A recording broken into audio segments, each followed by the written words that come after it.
बिस्मिल्लाहिर्रहमानिर्रहीम। अस्सलाम वालेकुम। यूनिट नंबर 3 एटॉमिक स्ट्रक्चर के लॉन्ग क्वेश्चंस हैं। Question number 3, the electronic configurations listed are incorrect, explain what mistake has been made in each and write correct electronic configuration.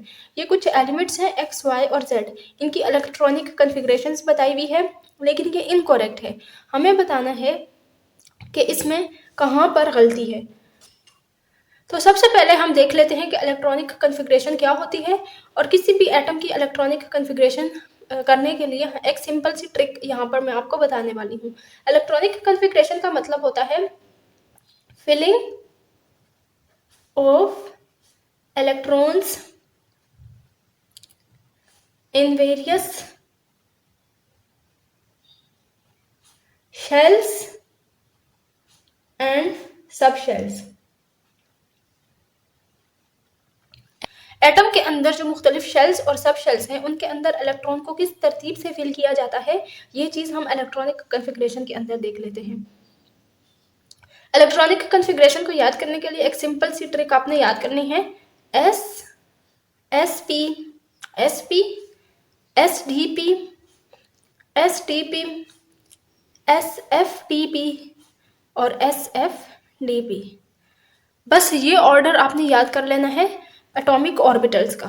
फिर अभी क्या कर लेते हैं हम, ये वाले जो सारे ऑर्बिटल्स हैं इनको खोल खोल कर लिख लेते हैं। एस और फिर एस पी को खोल कर लिख लेते हैं, फिर से एस पी, फिर एस डी पी, फिर एस डी पी 2 दफ़ा, फिर एस एफ डी पी और एस एफ डी पी। ये रहे सारे ऑर्बिटल्स। वाले जो ऑर्बिटल्स हैं इनकी नंबरिंग हम 1 से शुरू करेंगे। 1s, 2s, 3s, 4s, 5s, 6s और 7s। p वाले जो ऑर्बिटल्स हैं इनकी नंबरिंग 2 से स्टार्ट करेंगे। 2p, 3, 4, 5, 6 और 7। d वाले जो ऑर्बिटल्स हैं इनकी नंबरिंग 3 से शुरू करेंगे। 3, 4, 5, 6 और जो f वाले ऑर्बिटल्स हैं इनकी नंबरिंग 4 से शुरू की जाएगी। तो ये रहा 4f और ये 5f। तो ये एटॉमिक ऑर्बिटल्स की तरतीब है in order of their increasing energy, यानी 1s की एनर्जी कम होगी, फिर उसके बाद 2s की एनर्जी है, फिर 2p, फिर 3s और इसी तरह ये इंक्रीजिंग ऑर्डर ऑफ एनर्जी में ये एटॉमिक ऑर्बिटल्स को अरेंज किया गया है। अब आफ्बा प्रिंसिपल होता है for the filling of electrons in various sub shells. Aufbau principle के अकॉर्डिंग सबसे पहले आपने कम एनर्जी वाले ऑर्बिटल को फिल करना है, फिर उससे ज़्यादा एनर्जी वाले को, और फिर इसी तरह इंक्रीजिंग एनर्जी की बुनियाद पर आपने एटॉमिक ऑर्बिटल्स को फिल करते जाना है।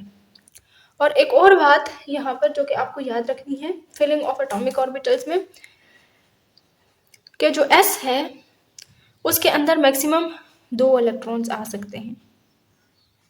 p ऑर्बिटल के अंदर मैक्सिमम 6 इलेक्ट्रॉन्स आ सकते हैं। d के अंदर मैक्सिमम 10 इलेक्ट्रॉन्स पॉसिबल हैं। f के अंदर 14 इलेक्ट्रॉन्स। अब ये बात भी आपको पता होगी कि जो p ऑर्बिटल है इसकी 3 ओरिएंटेशंस होती हैं, px, py और pz। हर एक जो ओरिएंटेशन है इसके अंदर 2-2 इलेक्ट्रॉन्स आते हैं। px के अंदर भी 2 इलेक्ट्रॉन्स, py के अंदर भी 2 और pz के अंदर भी 2 इलेक्ट्रॉन्स आ सकते हैं। इसी तरह d ऑर्बिटल्स की 5 ओरिएंटेशंस होती हैं, dxy, dyz, dzx और इसी तरह dx2, y2 और dz2। ये 5 ओरिएंटेशंस हैं और हर एक ओरिएंटेशन के अंदर मैक्सिमम 2-2 इलेक्ट्रॉन्स पॉसिबल हैं। और f ऑर्बिटल की इसी तरह 7 ओरिएंटेशंस होंगी। ये ज़रा कम्प्लेक्स हो जाता है। तो बस एटॉमिक ऑर्बिटल्स की इस तरतीब को याद रख लेना है इस ट्रिक की मदद से। इसके बाद आपने ये चीज़ याद रख लेनी है कि S के अंदर मैक्सिमम 2 इलेक्ट्रॉन्स आ सकते हैं, P के अंदर 6 इलेक्ट्रॉन्स, D के अंदर 10 और F के अंदर 14 इलेक्ट्रॉन्स। अभी हम देख लेते हैं कि इस इलेक्ट्रॉनिक कॉन्फ़िगरेशन के साथ मसला क्या है। According to the AFBA principle, electrons fill the lowest energy subshell that is available first. Aufbau principle के मुताबिक इलेक्ट्रॉन सबसे पहले लो एनर्जी वाले सबशेल के अंदर जाता है। This means electron will fill first 1s, then 2s, then 2p and so on. 1s पहले 1s की फिलिंग होगी, फिर 2s, 2p, 3s, 3p, 4s, 3d। अब ये जो x वाला एलिमेंट है इसकी इलेक्ट्रॉनिक कॉन्फ़िगरेशन के अंदर अगर आप देखें तो 1s2 है, 2s2, 2p4 और 3p2। तो इसके अंदर दो मेन गलतियां हैं। पहले तो ये कि 2p ऑर्बिटल को फुल फिल करना है। 2p ऑर्बिटल के अंदर मैक्सिमम 6 इलेक्ट्रॉन्स पॉसिबल हैं, तो बजाय इसके कि 2p के बाद शेल को फिल किया जाए, पहले 2p को फिल करेंगे। तो 2p के अंदर 6 इलेक्ट्रॉन रख लेंगे और फिर 2p के बाद 3s ऑर्बिटल आता है, ना कि 3p। बहरहाल जब ये दो इलेक्ट्रॉन इसके अंदर आ जाएंगे तो फिर अगला सब शेल लिखने की ज़रूरत ही नहीं है। तो करेक्ट इलेक्ट्रॉनिक कॉन्फ़िगरेशन हो जाएगी 1s2, 2s2, 2p6। Element y की इलेक्ट्रॉनिक कॉन्फ़िगरेशन में अगर देखें तो 1s2 है, 2s1, 2p1। अब 2s के अंदर मैक्सिमम 2 इलेक्ट्रॉन्स पॉसिबल हैं, तो पहले इसको फिल करेंगे तभी अगले सब शेल की तरफ जाएंगे। तो ये वाला इलेक्ट्रॉन इसी के अंदर आ जाएगा, तो इसकी इलेक्ट्रॉनिक कॉन्फ़िगरेशन हो जाएगी 1s2 एंड 2s2। फिर इसी तरह z वाले एलिमेंट को अगर हम देखें तो 1s2 है, 2s2, 2p5, 3s1। इसके अंदर भी p को फुली फिल करना है, यानी इसके अंदर 6 इलेक्ट्रॉन रखने हैं। Which orbital in each of the following pair is of lower energy?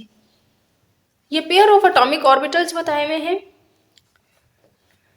2s और 2p में पूछा गया है कि किसकी एनर्जी कम है। फिर इसके बाद 3p और 2p में एनर्जी पता लगानी है कि किसकी कम है। 3s और 4s है। पार्ट ए में 2s और 2p।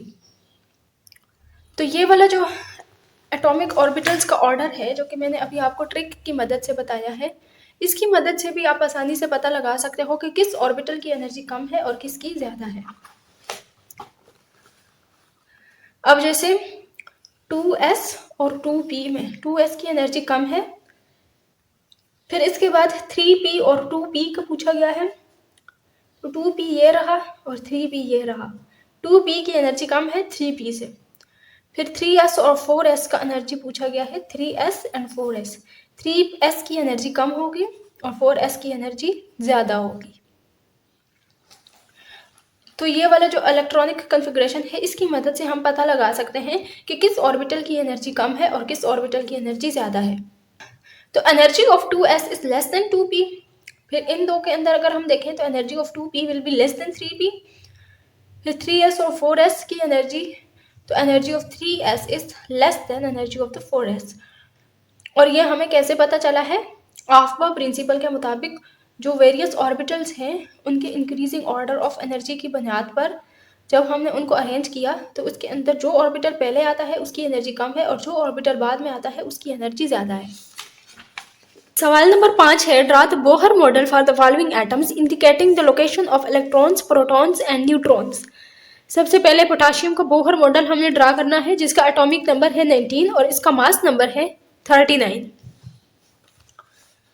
तो सबसे पहले हम देख लेते हैं इसके अंदर प्रोटॉन्स कितने होंगे। जब इसका एटॉमिक नंबर 19 है तो इसके प्रोटॉन्स भी 19 ही होंगे। फिर इलेक्ट्रॉन्स भी प्रोटॉन्स के बराबर ही होते हैं। प्रोटॉन्स जब 19 हैं तो इलेक्ट्रॉन्स भी 19 ही होंगे। और जो मास नंबर है, मास नंबर जिसको ए से जाहिर किया जाता है, वो प्रोटॉन्स प्लस न्यूट्रॉन्स इन दोनों का मजमुआ होता है। तो अभी हमें इसके मास नंबर भी पता है जो कि 39 है। नंबर ऑफ प्रोटॉन्स इसके 19 हैं, तो नंबर ऑफ न्यूट्रॉन्स हमें पता लगाने हैं। नंबर ऑफ न्यूट्रॉन्स एक साइड पर अगर छोड़ दें तो 39 माइनस 19 हो जाएंगे, 39 माइनस 19 हो जाएगा 20, यानी इसके नंबर ऑफ न्यूट्रॉन्स हो जाएंगे 20। तो अभी हमें पता चल गया प्रोटॉन्स कितने हैं, इलेक्ट्रॉन्स कितने हैं इसके अंदर और इसके न्यूट्रॉन्स कितने हैं। तो इस तरह से एटम का स्ट्रक्चर ड्रा करेंगे। सेंटर में एक न्यूक्लियस होगा, न्यूक्लियस के अंदर प्रोटॉन्स हैं जो कि 19 हैं और न्यूट्रॉन्स हैं जो कि 20 हैं। फिर इसके न्यूक्लियस के इर्द गिर्द हम शेल्स ड्रा करते जाएंगे। पहले शेल के अंदर 2 इलेक्ट्रॉन्स आएंगे, दूसरे शेल के अंदर मैक्सिमम 8 इलेक्ट्रॉन्स होते हैं। जो शेल के अंदर नंबर ऑफ इलेक्ट्रॉन्स हैं वो मालूम किए जाते हैं इस फार्मूले के जरिए, 2n की पावर 2। अगर तो पहला शेल है तो इसके अंदर मैक्सिमम 2 इलेक्ट्रॉन्स पॉसिबल हैं इस फार्मूले के जरिए। अगर तो दूसरा शेल है तो इस फार्मूले के जरिए इसके अंदर 8 इलेक्ट्रॉन्स पॉसिबल हैं। और अगर तो तीसरा शेल है, n की जगह 3 लगाएंगे तो इसके अंदर मैक्सिमम 18 इलेक्ट्रॉन्स पॉसिबल हैं। तो पहले शेल के अंदर हमने 2 इलेक्ट्रॉन्स ड्रा किए, दूसरे शेल के अंदर 8 इलेक्ट्रॉन ड्रा किए। अब जो तीसरा शेल है उसके अंदर हम फिर से इधर 8 इलेक्ट्रॉन लिखे गए हैं, लेकिन तीसरे शेल में तो 18 इलेक्ट्रॉन आते हैं। ये इसलिए है कि यहाँ पर सिर्फ और सिर्फ तीसरे शेल का s और p ऑर्बिटल फिल हुआ है, d ऑर्बिटल फिल नहीं हुआ। ये है 3s और 3p जिसके अंदर मैक्सिमम 6 इलेक्ट्रॉन्स आ सकते हैं। तो ये 6 इलेक्ट्रॉन्स इधर फिल कर दिए गए हैं और इनके बाद यहाँ पर फिल किया जाएगा 4s ऑर्बिटल। 4s के बाद फिर से 3d फिल किया जाता है। अभी जो पीछे मैंने आपको इलेक्ट्रॉनिक कन्फिग्रेशन बताई थी उसके अंदर अगर आप नोट करें तो पहले 3s आता है, फिर 3p, फिर 4s और फिर 3d ऑर्बिटल आता है। तो ये Bohr atomic model of the potassium है। उम्मीद है आपको समझ आ गया होगा। इसके बाद हम देख लेते हैं silicon. Bohr atomic model of silicon. Silicon का एटॉमिक नंबर है 14 और इसका मास नंबर है 28। यानी इसके अंदर प्रोटॉन्स होंगे 14, इलेक्ट्रॉन्स भी प्रोटॉन्स के बराबर ही होते हैं तो वो भी 14 होंगे। और इसके नंबर ऑफ न्यूट्रॉन्स जो हैं वो इस मास नंबर में से हम अगर प्रोटॉन माइनस कर दें तो नंबर ऑफ न्यूट्रॉन्स आ जाएंगे। नंबर ऑफ न्यूट्रॉन्स भी इसके अंदर 14 ही होंगे। तो सेंटर में न्यूक्लियस के अंदर हम 14 प्रोटॉन्स रखेंगे, 14 न्यूट्रॉन्स रखेंगे। पहले शेल के अंदर 2 इलेक्ट्रॉन्स आ जाएंगे, दूसरे शेल के अंदर 8 इलेक्ट्रॉन्स आ जाएंगे और जो तीसरा शेल है उसके अंदर बचे हुए 4 इलेक्ट्रॉन रख देंगे। तो ये बोहर मॉडल ऑफ सिलिकॉन हो गया है। फिर इसके बाद है आर्गोन। आर्गोन का एटॉमिक नंबर है 18 और इसका मास नंबर है 39। यानी एटॉमिक नंबर 18 मतलब इसके अंदर प्रोटॉन्स जो हैं वो 18 हैं, इलेक्ट्रॉन्स भी 18 हैं और जो नंबर ऑफ न्यूट्रॉन्स हैं वो इस मास नंबर में से अगर हम प्रोटॉन्स को माइनस कर दें तो पीछे नंबर ऑफ न्यूट्रॉन्स बच जाएंगे। नंबर ऑफ न्यूट्रॉन्स मालूम करने के लिए हम मास नंबर में से एटॉमिक नंबर को माइनस करते हैं। मास नंबर है इसका 39 और इसका एटॉमिक नंबर है 18। तो इसको जब माइनस करेंगे तो हमारे पास आता है 21। यानी इसके अंदर नंबर ऑफ न्यूट्रॉन्स जो है वो 21 हो जाएंगे। तो सेंटर में न्यूक्लियस के अंदर हमने 18 प्रोटॉन रखने हैं, 21 न्यूट्रॉन रखने हैं। पहले शेल के अंदर 2 इलेक्ट्रॉन्स, दूसरे शेल के अंदर 8 इलेक्ट्रॉन्स आ जाएंगे और तीसरे शेल के अंदर बचे हुए 8 इलेक्ट्रॉन्स आ जाएंगे। तो ये रहा atomic model of the argon. फिर सवाल नंबर 6 है, right the electronic configuration of the following elements. Silicon जिसका एटॉमिक नंबर 14 है यानी इसके अंदर नंबर ऑफ इलेक्ट्रॉन्स भी 14 ही होंगे। तो इसकी इलेक्ट्रॉनिक कॉन्फ़िगरेशन में सबसे पहले एटॉमिक ऑर्बिटल्स को तरतीब से लिखेंगे, जैसा कि मैंने अभी आपको बताया था। इधर इस ट्रिक की मदद से हम जो वेरियस एटॉमिक ऑर्बिटल्स हैं उनको इंक्रीजिंग ऑर्डर ऑफ एनर्जी की बुनियाद पर इस तरह से अरेंज कर कर लिख देंगे। फिर जितने ऑर्बिटल्स आपके इधर फिल होते हैं वहाँ तक उस पर्टिकुलर एलिमेंट की इलेक्ट्रॉनिक कॉन्फ़िगरेशन होगी। अब जैसे सिलिकॉन के अंदर 14 इलेक्ट्रॉन हैं तो सिलिकॉन के जो सब शेल्स हैं वो 3p तक फिल होते हैं। तो इस तरह 1s2, 2s2, 2p6, 3s2 और 3p2। चूंकि आखिरी वाला जो p सब शेल है इसके लिए सिर्फ 2 ही इलेक्ट्रॉन्स बचे हैं तो इसलिए ये फुलफिल नहीं हुआ। फिर आगे है मैग्नीशियम 2412। मैग्नीशियम का एटॉमिक नंबर है 12। तो इसके अंदर 12 इलेक्ट्रॉन्स को फिल करेंगे। 1s2 हो जाएगा, 2s2, 2p6 और 3s2। Aluminium atomic number 13। 13 electron है। 13 इलेक्ट्रॉन को जो सब शेल्स हैं उनके अंदर इस तरह से फिल किया जाएगा। फिर आ गया है आर्गोन जिसका एटॉमिक नंबर है 18। 18 इलेक्ट्रॉन्स को इस तरतीब से फिल किया जाएगा। 1s2, 2s2, 2p6, 3s2 और 3p6। सवाल नंबर 7 है, state the importance and uses of isotopes in various fields of life. Importance and uses of isotopes. Stable and radioactive isotopes have many applications in science and medicine. Some of these are as follows. Radioactive iodine-131 is used as a tracer in diagnosing thyroid problem. गले के मसला diagnose करने के लिए iodine 131 को इस्तेमाल किया जाता है। Sodium 24 is used to trace the flow of blood and detect possible constrictions or obstructions in circulatory system. Sodium 24 का जो आइसोटॉप है उसको जो वीन्स के अंदर ब्लड का फ्लो है उसको डिटेक्ट करने के लिए इस्तेमाल किया जाता है और ये पता लगाने के लिए कि आया ब्लड के फ्लो में कोई रुकावट है या नहीं। पॉइंट 3 है iodine 123 is use to image the brain. Brain का इमेज हासिल करने के लिए आयोडीन 123 को इस्तेमाल किया जाता है। Cobalt 60 is commonly used to irradiate cancerous cells in the hope of killing और श्रिंकिंग द ट्यूमर्स। कोबाल्ट 60 के आइसोटॉप्स को कैंसरस सेल को मारने के लिए इस्तेमाल किया जाता है।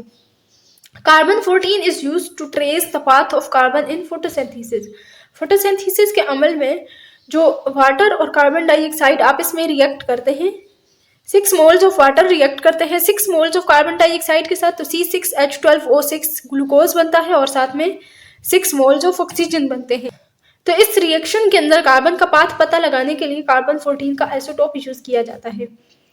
Radioactive isotopes are used to determine the molecular structure. For example, sulfur 35 has been used in the structure determination of thiosulfate ion. Thiosulphate ion का जो स्ट्रक्चर है उसको मालूम करने के लिए सल्फर 35 का आइसोटोप इस्तेमाल किया जाता है। Radioactive isotopes are also used to study the mechanism of the chemical reaction. जैसा कि अभी हमने इस केमिकल रिएक्शन को पता लगाने के लिए कार्बन 14 का आइसोटोप इस्तेमाल किया था। Radioactive isotopes are used to date rocks, soils, archaeological objects and mummies. Radioactive isotopes को किसी भी रॉक्स, सॉइल या फिर आर्कियोलॉजिकल ऑब्जेक्ट्स की तारीख पता लगाने के लिए इस्तेमाल किया जाता है कि आया ये चीज़ें कितनी पुरानी हैं। सवाल नंबर 8 है, the atomic number of element is 23 and its mass number is 56। How many protons and electrons does an atom of this element have.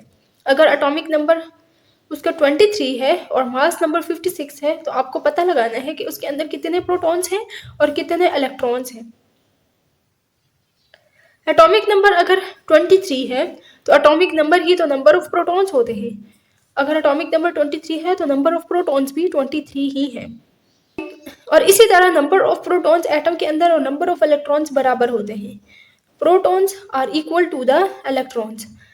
तो जब नंबर ऑफ प्रोटॉन्स 23 हैं तो नंबर ऑफ इलेक्ट्रॉन्स भी एटम के अंदर 23 ही होंगे। दूसरा पार्ट है सवाल का, how many neutrons the atom have. Number of neutrons पता लगाने के लिए एटॉमिक मास में से एटॉमिक नंबर को माइनस किया जाता है। एटॉमिक मास इसका 56 है और एटॉमिक नंबर 23 है। 56 में से 23 को माइनस करेंगे तो 33 आएगा, जो कि नंबर ऑफ न्यूट्रॉन्स है। सवाल नंबर 9 है, the atomic symbol of aluminium is written as aluminium 2713। What information do you get from it. यह है एल्यूमिनियम का एटॉमिक सिंबल। हमें इससे किस किस्म की इंफॉर्मेशन मिलती है एल्यूमिनियम के बारे में। तो पहली इंफॉर्मेशन हम ये ड्रा कर सकते हैं कि एटॉमिक नंबर इसका 13 है और इसका एटॉमिक मास 27 है। तो एटॉमिक नंबर 13 है तो इसका मतलब है कि इसके अंदर नंबर ऑफ प्रोटॉन्स भी 13 ही है, क्योंकि number of protons atomic number ही तो होता है। अगर नंबर ऑफ प्रोटॉन्स 13 है तो नंबर ऑफ इलेक्ट्रॉन्स भी 13 ही होंगे, क्योंकि प्रोटॉन्स और इलेक्ट्रॉन्स एटम के अंदर बराबर होते हैं। फिर नंबर ऑफ न्यूट्रॉन्स मालूम करने हैं हमने।